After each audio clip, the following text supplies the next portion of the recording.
It's Monday, January 29. This is the news on PBCJ. I'm Simone Absalom. Police Commissioner George Quayle is leaving his post. News broke on Friday that Quayle will be leaving the highest post in the Jamaica Constabulary Force on February 1, 2018.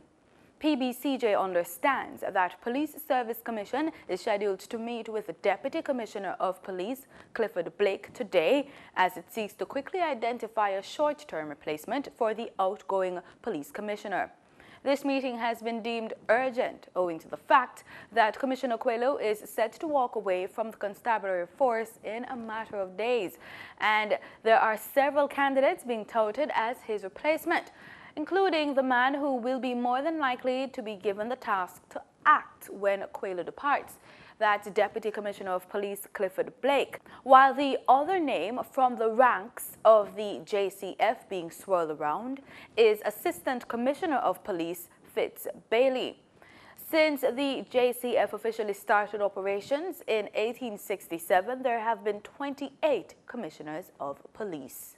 Tourism Minister Edmund Bartlett says cruise officials in Miami, Florida are keen on deepening their relationships with the island for 2018. His comments follows recent discussions with key players in Miami. The tourism minister's opinion also takes into account the work being done to enable a wider range of experiential activities within the tourism frame for Falmouth in particular. A release from the Tourism Ministry says cruise marketing is a key initiative of the ministry and forms a major part of its strategic move to further boost cruise arrivals. The minister's trip forms a part of an aggressive cruise marketing effort being undertaken by the ministry through the Jamaica Tourist Board, the JTB, to further develop and improve the sector. The tourism minister is quoted as saying, "I continue to commend the JTB's cruise marketing initiative, which has increased their efforts to market the destination directly to cruise customers and marketing agents, promoting local attractions as well as drive cruise conversion. We are definitely seeing positive results." End quote. Bartlett's trip to the United States also forms a part of the ministry's new initiative to assure key stakeholders from important markets in the United States, the United Kingdom, and Canada that Jamaica is still a vibrant vacation choice, despite the state of public emergency in the parish of St. James. The minister also used the opportunity to meet with members of the JTB team in Miami to discuss new measures that can be taken to improve the digital marketing of the destination. He disclosed that there will be a full overhaul of the JTB website, social media platforms, and all other digital platforms, with the aim of making them more cutting edge. He is expected to return to the island on February 3. Cabinet has approved $100 million for the Jamaica Tourist Board to increase advertising and marketing for the sector. The funds will be mostly targeted towards activities in Montego Bay, St. James, as the state of public emergency continues in the parish. According to a release from the Office of the Prime Minister, Tourism Minister Edmund Bartlett is currently leading activities with and speaking with stakeholders. OPM said Prime Minister Andrew Holness made the disclosure on the weekend when he met with stakeholders from several sectors, including members of the business, tourism, church, and civic communities. Senator Kamina Johnson-Smith says a building practitioners board is to be established under the new Building Act 2017 to maintain the status of building practitioners currently operating in the sector. Noting that the issue of building professionals versus building practitioners has been an issue for the life of the bill, Johnson-Smith, the leader of government business in the Senate, assured her colleagues on Friday that the opportunity for practitioners currently active in the industry to work alongside professionals under the provisions will be maintained. And the balance has been found in this development around not only distinguishing between building practitioners and building professionals, but ensuring that there is a board which will create a way in, create not only a certification process, but that they will ensure through regulations that our policy of financial inclusion is not only spoken in word, but that it is implemented in a practical way, so that examinations will not only be taken in writing, they can also be delivered orally where appropriate, to ensure that persons who are now actively employed in the sector are not excluded, but are simply brought into the fold and appropriately regulated to make sure that they are delivering quality solutions in an orderly way to all levels of persons who, as has been noted here on more than one occasion today, are seeking shelter. Meantime, Opposition Senator Sophia Fraser-Binns said the bill is timely as talks on climate change are being intensified. Senator Fraser-Binns said Jamaica especially should be aiming at building resilient communities. Thankfully, in Jamaica, we're not waiting on a Hurricane Andrew or the like for us to promulgate an act such as this. An act which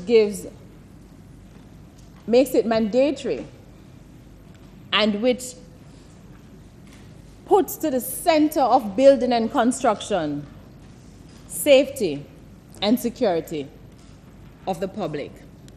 And it is within that light, Mr. President, that I give my full support to this bill.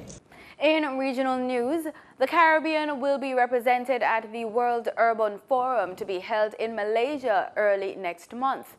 A 4-member delegation from Trinidad and Tobago and Jamaica will attend the inaugural Global Grassroots Women's Congress and the World Urban Forum 9, which is to be held in Kuala Lumpur from February 2 to February 13.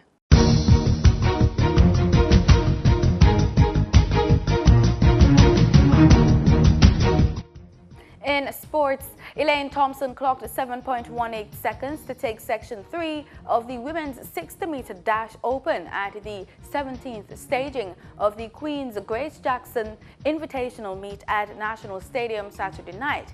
But she was made to work by her MVP teammate Christania Williams, who led for about 50 meters of the race. Left behind by both Williams and Sprintex Natasha Morrison at the start, Thompson had to extend her legs to catch up, but prevailed to take first place with her superior top-end speed. Williams finished second in 7.19 seconds, but it was the fast-finishing Sashali Forbes who took third in 7.28 seconds, as Morrison faded into fourth in 7.29 seconds. And World Youth 100-meter bronze medalist Kavona Davis opened her season with victory over the 200 meters at the Stets Invitational Meet in Santa Cruz on Saturday. Davis of Edwin Island sped to 24.70 seconds to win her heat of the girls' class 200 meters and was also the fastest girl on the day overall in the event. In other highlights at the meet, Sean Calawan of Edwin Allen won the boys' 400-meter hurdles in 55.71 seconds, while Wavane Williams of Rhodes Hall took the Class 1 boys' 400 meters in 49.89 seconds. And that's the news. Do stay with us. The weather report is next.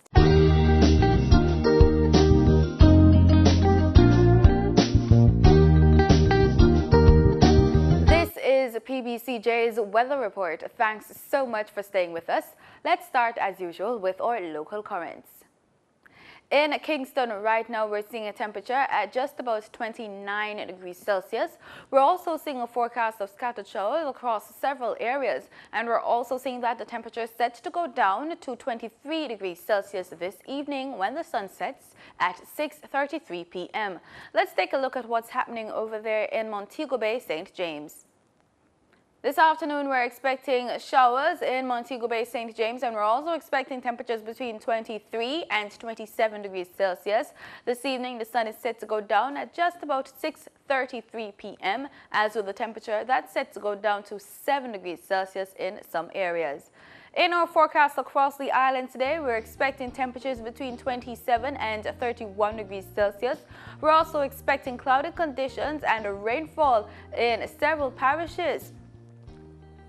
In our forecast for tomorrow, we're expecting temperatures between 27 and 32 degrees Celsius. Back River St. Elizabeth scoring the highest temperature forecast for tomorrow. And you can expect scattered showers over there in St. Elizabeth as well. We're seeing cloudy conditions forecast for Montego Bay tomorrow and rainfall in the eastern end of the island. In our regional forecast today, we're seeing temperatures between 24 and 29 degrees Celsius.